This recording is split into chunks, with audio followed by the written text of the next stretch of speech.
Good morning, students. Today we take chapter number 9.2, Unit 9, Wholesale Trade. Wholesale trade means wholesale में किया गया काम. Meaning and service. पहले हम what is wholesale या wholesaler इसके बारे में पढ़ेंगे. It refer to that type of trade under which goods or services are brought in bulk from producer and are sold in small quantities to the retailers. Means ये wholesale trade उस type of trade को कहा जाता है जिसमें goods and services जो हैं वो एक bulk amount में, bulk quantity में, मतलब बहुत ज़्यादा quantity में producer से ली जाती हैं और उन्हें छोटी छोटी क्वांटिटीज़ में रिटेलर्स को बेचा जाता है. और जो ये काम करता है वो कहलाता है wholesaler trader. Wholesaler. Features of wholesale trade. The wholesaler buy goods in a large quantity. सबसे बड़ा होलसेल ट्रेड का सबसे बड़ा फीचर है कि होलसेलर जो है वो लार्ज क्वांटिटी में चीज़ों को ख़रीदता है.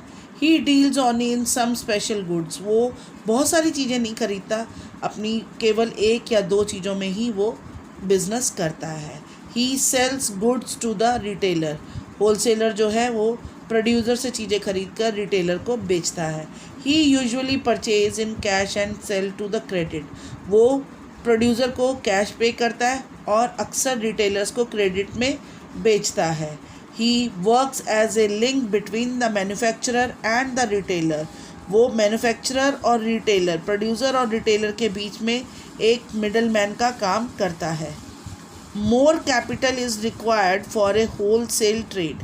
होलसेल ट्रेड करने के लिए, क्योंकि बल्क अमाउंट में प्रोड्यूसर से सामान खरीदना होता है, इसलिए ज़्यादा कैपिटल की ज़रूरत होती है. The wholesaler store his goods in the godown rather then in the shop. जो होलसेलर है वो चीज़ों को गोडाउन में इकट्ठा करके रखता है, शॉप में नहीं. The wholesaler spends very less amount on decorating his shop. Wholesaler जो होता है उसको अपनी शॉप को डेकोरेट करने की कोई ज़रूरत नहीं होती. आपने देखा होगा छोटे छोटे दुकानदार डिस्प्ले करते हैं, लाइटें लगाते हैं, कस्टमर्स को अट्रैक्ट करते हैं, लेकिन होलसेलर को ऐसा कुछ भी करने की ज़रूरत नहीं होती. Only sample of goods are kept in the shop. उसको बहुत सारी चीज़ें अपनी शॉप पे रखने की भी ज़रूरत नहीं होती, वो सारी चीज़ें गोडाउन में रखता है. केवल जिस चीज़ से वो, जिन चीज़ों को वो डील कर रहा होता है उनके सैम्पल ही उसकी दुकान पर होते हैं. सैम्पल मीन थोड़ी सी अमाउंट में, ताकि कोई भी आए तो वो थोड़ा एज ए नमूने के तौर पर किसी को दिखा सके. He purchase goods on the basis of advance payment and order. वो प्रोड्यूसर से या फिर मैन्युफैक्चरर से एडवांस में पेमेंट देकर और एडवांस में ऑर्डर लेकर चीज़ें खरीदता है.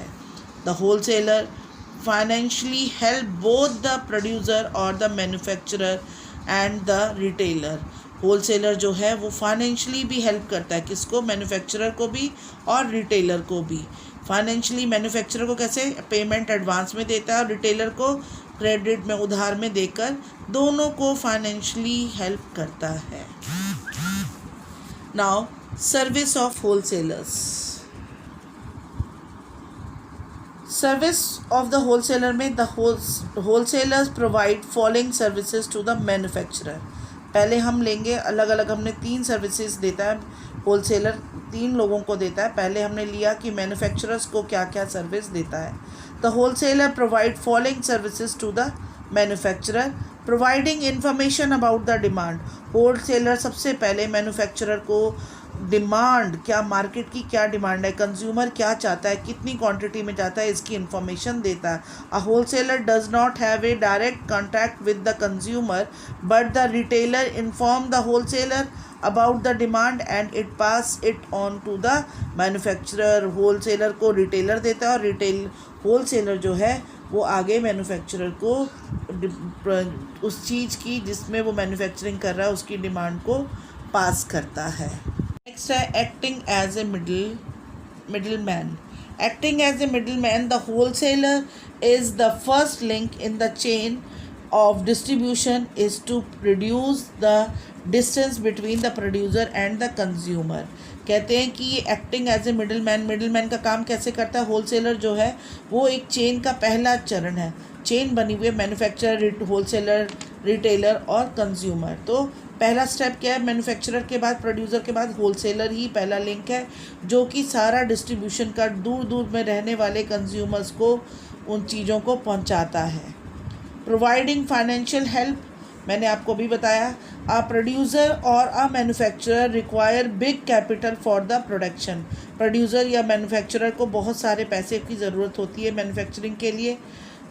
Big capital for the production of the things. A producer get capital from the different sources and chief among them in the wholesaler. He make advance payment for the good. Wholesaler जो है manufacturer का सबसे बड़ा capital जुटाने का source होता है, क्योंकि होलसेलर एडवांस में पेमेंट देता है. Providing assistance in advertisement good. कहते हैं कि advertisement has a special significance in the modern business. Function of the advertisement is to provide information about the goods. This work is perform by the wholesaler. कोई भी चीज़ producer बना रहा है तो उस चीज़ की इन्फॉर्मेशन जब तक कस्टमर तक नहीं जाएगी वो कैसे बिकेगी, ये इन्फॉर्मेशन जो है होलसेलर ही एडवर्टाइजमेंट के थ्रू कस्टमर तक पहुंचाता है. Providing storage facilities. अब मैन्युफैक्चरर जो है अपनी चीज़ों को बनाकर वो होलसेलर को दे देता है और होलसेलर जो है उन्हें स्टोर करता है. मैंने बताया ना कि उसकी शॉप पे इतना कुछ नहीं होता, वो गोडाउन में रखता है. A wholesaler purchase goods in a large quantity and store them in the godown. Therefore a producer does not need to invest more stocking things. Does he need more godowns. Wholesaler को godowns की ज़रूरत पड़ती है, manufacturer को इतने godowns की भी ज़रूरत नहीं पड़ती. Providing distribution facility.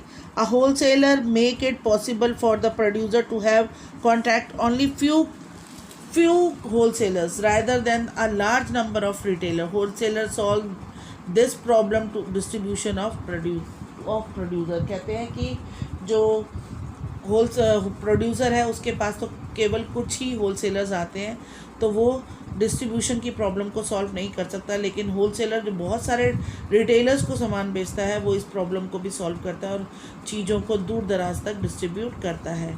Achieving economy in the production. The wholesaler place order in large quantity with the producer. As a result, the scale of production is increased. जो होलसेलर है वो लार्ज क्वांटिटी में producer से सामान को ख़रीदता है और उसको लार्ज क्वांटिटी में ऑर्डर देता है. इसका ये नतीजा होता है कि उसकी प्रोडक्शन में इंक्रीज़ होती है, उसकी प्रोडक्शन, उसको ज़्यादा प्रॉफिट होता है. ये थी सर्विसेज टूवर्ड्स द मैन्युफैक्चरर. अब है services toward the retailer. Retailer को जो है होलसेलर किस तरह से मदद करता है. हम जो भी पढ़ रहे हैं आज होलसेलर के बारे में पढ़ रहे हैं, तो जो होलसेलर है वो रिटेलर की हेल्प कैसे करता है. Easy supply of goods. Wholesaler क्या करता है, retailer does not need to stock more. He can get the things small quantity according to his need, so he needs less space and capital. कहते हैं कि retailers जो होता है वो उसको कोई स्टॉक करने की कोई ज़रूरत नहीं होती है, उसको छोटी छोटी क्वांटिटी में चीज़ें चाहिए होती हैं. वो छोटी क्वांटिटी में ही जब उसको चाहिए होती है तब ले लेता है, इसलिए उसको कैपिटल और स्पेस की कोई ज़रूरत नहीं होती. ये सब कुछ होलसेलर के पास उसके लिए होता है. Financial help. Wholesaler sell good to the retailer on the credit. Retailer को वो उधार में चीज़ें दे देता है.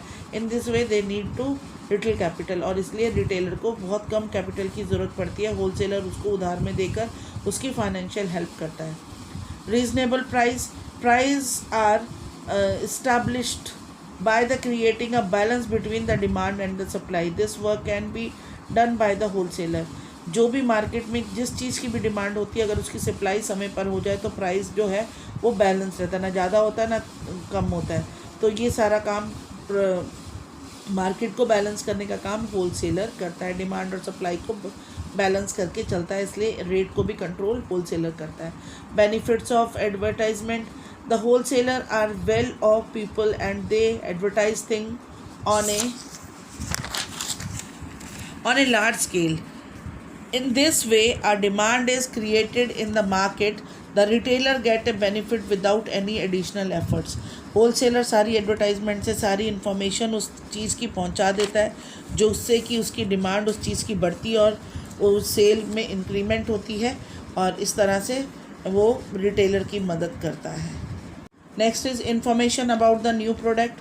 Producer produce different new kinds of things from time to time. The wholesaler is the first to get this information. He passes to the information to the retailer. Producer नई नई चीज़ें बनाते रहते हैं और होलसेलर को सबसे पहले प्रोड्यूसर की नई चीज़ के बारे में पता चलता है, वो उसकी इन्फॉर्मेशन रिटेलर को देता है। Packing facilities. After purchasing goods the wholesaler perform the job and grading and packing of the things. Wholesaler जो है चीज़ों की ग्रेडिंग भी करके देता है और पैकिंग भी करके रिटेलर को देता है। Services toward society. अब थर्ड है सोसाइटी के लिए होलसेलर क्या करता है। Control on market fluctuation. A wholesaler control huge fluctuation in the market by stocking goods. Wholesaler जो है चीज़ों को मार्केट में उतार चढ़ाव आते हैं उनको कंट्रोल करता है, चीज़ों को स्टॉक में रख कर। Therefore the price remain under control and price जो है इसलिए अंडर कंट्रोल होते हैं। जैसे ही मार्केट में चीज़ की डिमांड बढ़ती है वो सप्लाई कर देता है, इसलिए प्राइस जो है कंट्रोल होते हैं। And this directly benefit to the consumer, इसलिए प्राइस नहीं बढ़ता और कंज्यूमर को इसका बेनिफिट मिलता है, कंज्यूमर सोसाइटी में रहता है। Easy availability of goods. The presence of the wholesaler make it easy for a retailer to get the goods according to the taste of the consumer at any time. कहते हैं कि wholesaler वो easily retailer को सब चीज़ों की supply देता है ताकि कंज्यूमर के टेस्ट और उसको उसी समय पर वो चीज़ मिल सके। एट एनी टाइम, जब कंज्यूमर चाहे वो उस चीज़ को उसके टेस्ट के अकॉर्डिंग वहाँ पहुँचा देता है। Consequently all the things are readily available to the consumer. इसलिए इसका मतलब ये है कि लगातार चीज़ें जो हैं कंज्यूमर की डिमांड के अकॉर्डिंग मार्केट में अवेलेबल होती हैं। Selection facility. A wholesaler collect things from the various producer at a one place. This help to the retailer and consumer to make their choice easily. Wholesaler जो है retailer की एक retailer की दुकान पर सभी चीज़ों को इकट्ठा कर देता है, तो कंज्यूमर के लिए इजी हो जाता है कि एक ही रिटेलर पर उसकी चॉइस की सब चीज़ें मिल जाती हैं। Benefit of advertisement. Advertisement made by the wholesaler benefits the retailer. कहते हैं कि एडवर्टाइजमेंट जो है होलसेलर करता है लेकिन उसका बेनिफिट रिटेलर के अलावा कंज्यूमर को भी मिलता है। With the help of advertisement people get information about the various things. क्या कंज्यूमर को क्या हेल्प मिलती है कि उसे एडवर्टाइजमेंट के थ्रू इन्फॉर्मेशन मिलती है जो भी नई चीज़ मार्केट में लॉन्च होती है। Removal of consumer complaints. Consumers can have some complaints about the quality and the size of the things. Consumer को कुछ क्वालिटी और साइज ऑफ द थिंग्स को लेकर कुछ कंप्लेंट होती है। The information about this collected by the wholesaler. ये सारी इन्फॉर्मेशन जो है होलसेलर कलेक्ट करके रिटेलर के थ्रू उसके होलसेलर को मिलती है और होलसेलर के थ्रू वो प्रोड्यूसर तक पहुंच जाती है। इस तरह से सोसाइटी की मदद होती है। अब आपने करना क्या, असाइनमेंट वर्क यही है कि इन नोट्स को एज इट इज़ अपनी कॉपी में लिख लेना और मुझे PDF सेंड करनी है। Thank you.